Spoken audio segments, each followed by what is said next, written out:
दोस्तों, आज की इस डरावनी कहानी को शुरू करने से पहले एक छोटी सी बात, सब्सक्राइब बटन को दबा दीजिए। रात का समय था। गांव रामपुरा गहरी नींद में डूबा हुआ था।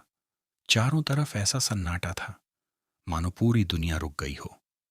ठंडी हवा खेतों से गुजरते हुए पुराने पीपल के पेड़ को हिला रही थी और हर बार उसकी सूखी टहनियों से निकलती आवाज गांव वालों के दिल में डर भर देती थी। रामपुरा गांव में पिछले कई हफ्तों से अजीब घटनाएं हो रही थीं। कभी किसी के घर से रात में रोने की आवाज आती, तो कभी कोई कहता कि उसने काली साड़ी पहने एक औरत को अंधेरे में घूमते देखा है। गांव के लोग जल्दी सो जाया करते थे, लेकिन अब रात होते ही हर घर का दरवाजा बंद हो जाता था।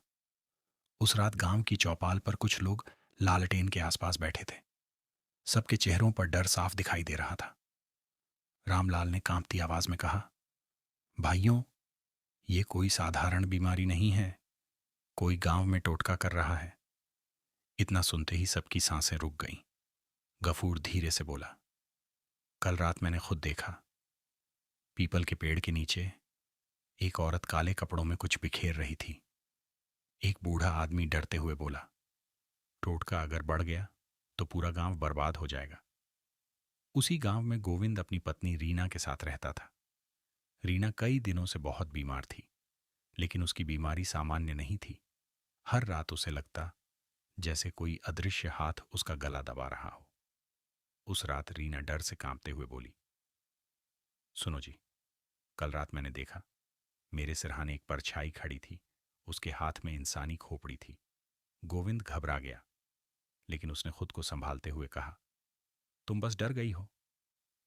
मगर अंदर ही अंदर उसे भी कुछ गलत होने का एहसास हो चुका था।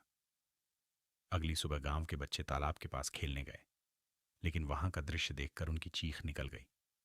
तालाब किनारे पड़े थे कटे हुए नींबू, काली राख, लाल धागों में बंधी हड्डियां। पूरा गांव वहां इकट्ठा हो गया। ये काले जादू की निशानी है। कोई बहुत खतरनाक टोटका कर रहा है। डर अब पूरे गांव में फैल चुका था। उसी रात अचानक तेज हवाएं चलने लगीं। पीपल और नीम के पेड़ जोर जोर से हिलने लगे। तभी गोविंद के घर से चीख सुनाई दी, बचाओ बचाओ। गांव वाले दौड़ते हुए अंदर पहुंचे। उन्होंने देखा, रीना जमीन पर तड़प रही थी। उसकी आंखें उलट चुकी थीं और उसका शरीर अपने आप दरवाजे की तरफ घिसट रहा था, जैसे कोई अदृश्य ताकत उसे बाहर खींच रही हो। तुरंत गांव के पंडित शंकर दयाल को बुलाया गया।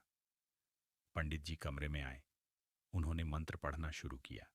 अचानक लालटेन की लौ कांपने लगी और तभी रीना की आवाज बदल गई।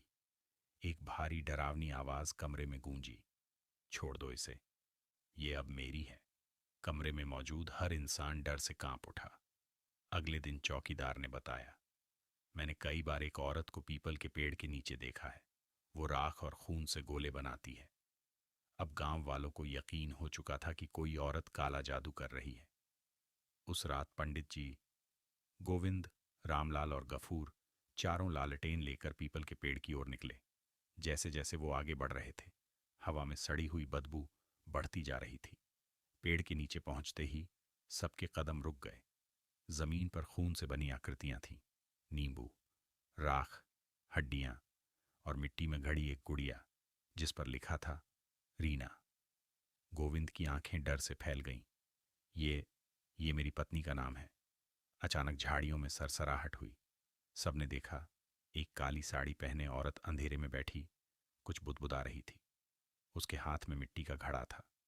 जैसे ही लोगों ने उसे पकड़ने की कोशिश की, वो अंधेरे में गायब हो गई।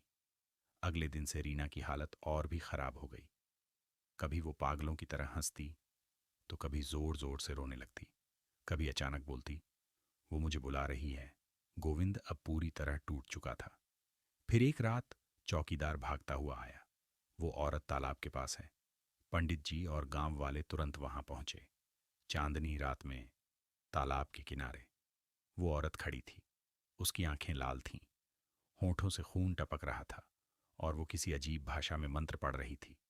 पंडित जी गरजते हुए बोले, कौन है तू? औरत धीरे धीरे हंसी, मैं जगनी हूं। पूरा गांव सन्न रह गया। जगनी वही औरत थी जिसे सालों पहले गांव वालों ने अपशकुनी कहकर गांव से निकाल दिया था। उसने गुस्से में कहा, तुम सबने मुझे और मेरे बच्चों को मरने के लिए छोड़ दिया था, अब मैं तुम सबसे बदला लूंगी। फिर उसने रीना की ओर इशारा किया, और रीना मेरे टोटके की पहली शिकार है। इतना कहते ही उसने अपने घड़े से काला तरल जमीन पर फेंक दिया। अचानक हवा तूफान की तरह चलने लगी। चारों तरफ काला धुआं फैल गया, और तभी रीना अपने घर से भागती हुई वहां पहुंच गई। उसकी आंखें पूरी सफेद हो चुकी थीं। वो डरावनी आवाज में बोली, मां, मैं आ गई। गोविंद चीख पड़ा। रीना, जगनी हंसने लगी। अब इसकी आत्मा मेरी है। पंडित जी तुरंत जमीन पर बैठ गए। उन्होंने गंगा जल निकाला और मंत्र पढ़ना शुरू कर दिया। जगनी गुस्से से चीखी, और उसी पल काले धुएं से 3 भयानक साएं बाहर निकले। उनकी आंखें जलते अंगारों जैसी लाल थीं। गांव वाले डर से पीछे हट गए। रीना अचानक गोविंद पर टूट पड़ी और उसे जमीन पर गिरा दिया। गोविंद दर्द में चिल्लाया, पंडित जी, बचाइए। तभी पंडित जी ने जोर से मंत्र पढ़ते हुए गंगा जल रीना पर फेंका। रीना जोर से चीखी, और उसके शरीर से काला धुआं निकलकर सीधे जगनी के घड़े में समा गया। घड़ा अचानक फट गया। उसमें से आग की भयानक लपटें निकलने लगीं। जगनी दर्द से चीख उठी, नहीं, मेरी शक्ति खत्म हो रही है। धीरे धीरे उसका शरीर काला पड़ने लगा, और कुछ ही पलों में वो राख बनकर जमीन पर गिर गई। हवा अचानक शांत हो गई। रीना बेहोश होकर जमीन पर गिर पड़ी। कुछ देर बाद उसने धीरे धीरे आंखें खोली। गोविंद, क्या हुआ था मुझे? गोविंद रोते हुए उसे गले लगा लिया। अगले दिन पूरे गांव में हवन किया गया। हर घर में गंगा जल छिड़का गया। धीरे धीरे गांव में शांति लौट आई। लेकिन आज भी रात के समय उस पुराने पीपल के पेड़ के पास से गुजरते हुए लोगों को किसी औरत की धीमी हंसी सुनाई देती है, और गांव वाले आज भी कहते हैं, जगनी की आत्मा अभी तक उस पीपल के पेड़ के नीचे भटकती है। रात के ठीक 1 बजे टोक्यो का मशहूर शिबुया इलाका नियन लाइट्स से चमक रहा था। सड़कें रंग बिरंगी रोशनी में डूबी थीं, लेकिन उन चमकती रोशनियों के बीच एक ऐसी गली थी जहां अंधेरा खुद सांस ले रहा था। ठंडी हवा गली में सीटी बजा रही थी। ऊपर बिजली के तार हिल रहे थे। दूर कहीं ट्रेन की आवाज गूंज रही थी। उसी सुनसान गली में 21 साल की खूबसूरत लड़की अकारा तेज कदमों से अपने फ्लैट की तरफ लौट रही थी। उसकी हील की टक टक टक सुनसान रात में गूंज रही थी। लेकिन अचानक उसे महसूस हुआ उसके पीछे कोई और भी चल रहा है। धीरे, बहुत धीरे, टक टक टक। अकारा का गला सूख गया। उसने कांपते हुए पीछे मुड़कर देखा। पीछे सिर्फ अंधेरा था। लेकिन तभी गली के आखिर में एक लंबी काली परछाई खड़ी दिखाई दी। सफेद मास्क, काला लंबा ओवरकोट, हवा में उड़ते लंबे बाल, और फिर एक डरावनी आवाज गूंजी, क्या मैं सुंदर हूं? अकारा की सांस अटक गई। कौन हो तुम? वो लड़की धीरे धीरे उसकी तरफ बढ़ने लगी। क्या मैं सुंदर हूं? अकारा का पूरा शरीर कांपने लगा। उसने पीछे हटना शुरू किया, लेकिन अगले ही पल उस लड़की ने अपना सफेद मास्क उतार दिया। अकारा की चीख पूरी गली में गूंज उठी। उसका मुंह जबड़े से लेकर कान तक फटा हुआ था। कटे हुए मांस से खून टपक रहा था। दांत खून से सने हुए थे। उसकी आंखों में ऐसा पागलपन था मानो वो इंसान नहीं, नरक से निकली कोई आत्मा हो। अकारा जमीन पर गिर गई। मुझे जाने दो पाके, प्लीज। और तभी अचानक वह डरावनी औरत जोर जोर से हंसने लगी। फिर मास्क पूरी तरह हटाते हुए बोली, अरे पागल, मैं हूं। वो उसकी रूममेट थी, जिसने शहर में फैल रही अफवाहों का फायदा उठाकर उसे डराया था। लेकिन उन्हें क्या पता था, जिस आत्मा का वो मजाक उड़ा रही थी वो सच में मौजूद थी। कुछ दिन बाद रात के समय अकारा की दोस्ताना नाइट शिफ्ट खत्म करके लौट रही थी। गली सुनसान थी, लेकिन इस बार उसके पीछे जो परछाई चल रही थी वो मजाक नहीं थी। आना ने कदम धीमे किए। पीछे कोई पैरों की आवाज नहीं थी, लेकिन परछाई लगातार करीब आ रही थी। फिर अंधेरे से वही औरत बाहर आई। सफेद मास्क, काला कोट, लंबे बाल, और वही सवाल, क्या मैं सुंदर हूं? आना हंस पड़ी। उसे लगा उसकी दोस्त फिर से प्रैंक कर रही है। हाँ, तुम बहुत सुंदर हो। लेकिन तभी उस औरत ने मास्क उतार दिया। आना का दिल जैसे रुक गया। उसका चेहरा पूरी तरह फटा हुआ था, खून लटक रहा था, मांस कटकर बाहर निकला हुआ था। फिर उसने अपनी जेब से एक बड़ी चमकती कैंची निकाली। Cut cut cut. कैंची की आवाज सुनकर आना पागलों की तरह भागने लगी। लेकिन अचानक एक कटा हुआ सिर हवा में उड़ता हुआ उसके सामने आ गया। उसकी आंखें खून से भरी थीं। आना जोर जोर से रोने लगी। मुझे जाने दो। तभी वो सिर वापस अपने शरीर से जुड़ गया और वह औरत हंसते हुए बोली, तुमने कहा मैं सुंदर हूं, अब तुम्हें भी मेरी तरह सुंदर बनना होगा।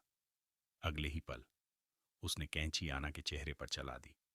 गली में उसकी दर्दनाक चीखें गूंज उठीं।